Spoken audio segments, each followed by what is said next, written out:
जी, आज ये जो कार्यक्रम हो रहा है भगत सिंह जी है, उसके बारे में विस्तार से बताएं। आज बहुत ही युवा अवस्था में अपने प्राणों की आहुति देने वाले बहुत ही ज़्यादा संघर्षी और जुझारू हमारे जो क्रांतिकारी शहीद भगत सिंह की आज जो जयंती है, आज उसी के उपलक्ष्य में हमने आर्य समाज मंदिर में सभी गणमान्य व्यक्तियों और सभी पूर्व सैनिकों का जज्बा, जो कि ये हमेशा ही इस प्रकार के कामों में आगे रहते हैं, जटोली के जो भी आसपास के क्षेत्र के पूर्व सैनिक हैं, आज हमारे सभी गणमान्य व्यक्तियों के समक्ष सभी ने मिलजुल कर आज हमने एक ये छोटा सा महोत्सव बनाया, क्योंकि हमें अपने वीरों को समय समय पर याद करते रहना चाहिए।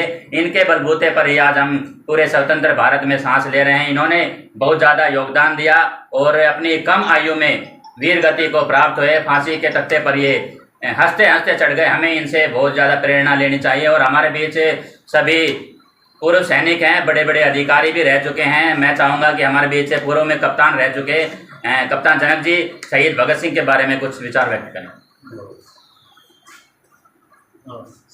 आज मैं भगत सिंह जी के बारे में थोड़ा मैं कुछ बताऊंगा। इनका जन्म आज ही के दिन 28 सितंबर 1960 में पाकिस्तान के पंजाब प्रांत में हुआ था।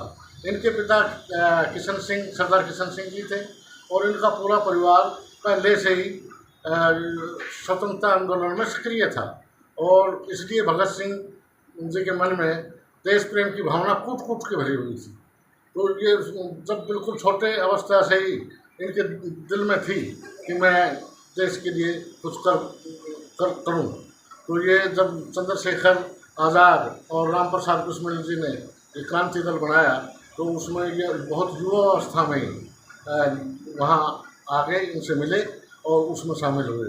उसके बाद इन्होंने पूरा जीवन ही अपना न्यौछावर कर दिया इन अपने कामों में। इन्होंने सबसे बड़ा काम ये किया कि दिल्ली में जब पार्लियामेंट में सेशन चल रहा था, तो इन्होंने पर्चे छाप कर और वहाँ एक बम विस्फोट भी किया और वहाँ से भागे नहीं। सरकार को बताया कि हम ये सिर्फ आपको जगाना चाहते थे, उसमें ये पकड़े भी गए। उसके बाद सन 1928 में साइमन कमीशन भारत में जब आया, तो लाला लाजपत राय के नेतृत्व में उसका विरोध किया गया।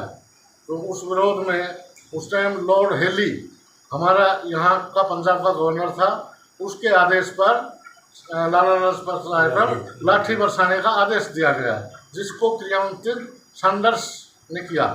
तो जब लाला लाजपत राय कुछ दिन के बाद जब देहांत होने के बाद इन्होंने ठान लिया कि हम सैंडर्स का बदला लेंगे, और इसीलिए इन तीनों क्रांतिकारियों ने सरदार भगत सिंह, सुखदेव और इनने मिलकर सैंडर्स पर गोली चलाई और उसको मार गिराया।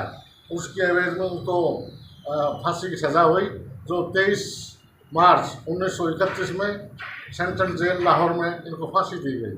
तो ये एक इतनी युवावस्था में देना इनका मेन मकसद था कि मेरी फांसी कोई बात नहीं, पर इससे पूरा युवा वर्ग हिंदुस्तान का जाग जाए, और ऐसा ही हुआ। सारे इनकी फांसी के बाद में पूरा देश में आज़ादी के प्रति एक आंदोलन छिड़ गया और आखिर अंग्रेज़ों को भागना ही पड़ा। तो ये ऐसे थे हमारे महान शहीद भगत सिंह जी। शहीद भगत सिंह, शहीद भगत सिंह, शहीद भगत सिंह, भारत माता की जय। वंदे मातरम, वंदे मातरम, वंदे मातरम। जय।